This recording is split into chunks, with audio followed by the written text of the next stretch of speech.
The chance for potential flooding, just the latest concern, of course, for those people living near where large wildfires burned over the last week and a half. That includes those around the Alexander Mountain Fire, which is burning west of Loveland. That fire is 91% contained right now. Your reporter Andrew Hobner joins us live from Larimer County tonight. And Andrew, how are conditions today? Well, there is no rain currently, thankfully, but you can see here on the Big Thompson River that it is running a little quick, but of course not overflowing its banks. The flooding on the burn scar is not the major concern today, but what the city of Loveland is paying a lot of attention to is the contaminants and debris coming down from the burn scar and into the water supply.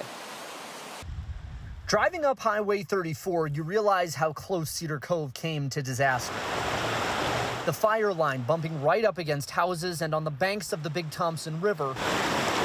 Fire retardant still stains the shores. We are going to see significant impacts, major debris flow during, high storm events, potential new flash floods. From chemical pollution to runoff, it's a tall task for water treatment engineers like Tim Bowling. Runoff is going to be challenging for us because as snow melts in the future, it's going to carry what's left over in this ash into our water supply.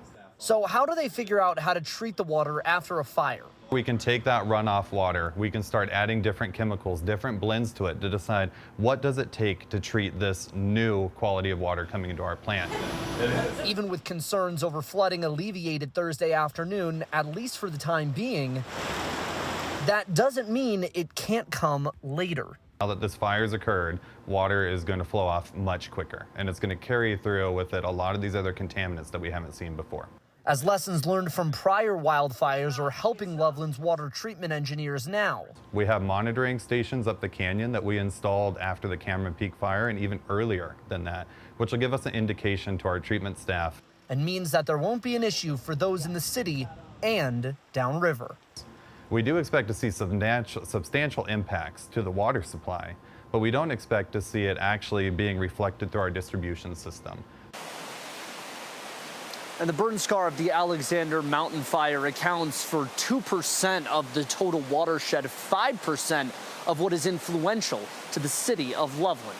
Even with all that, they still say it should be okay for your water to be drinkable, as well as for you to wash yourself and your dishes, your pests, etc. with it. In Larimer County, I'm Andrew Hobner, covering Colorado First. Yeah, that is certainly good news, Andrew. Thank you.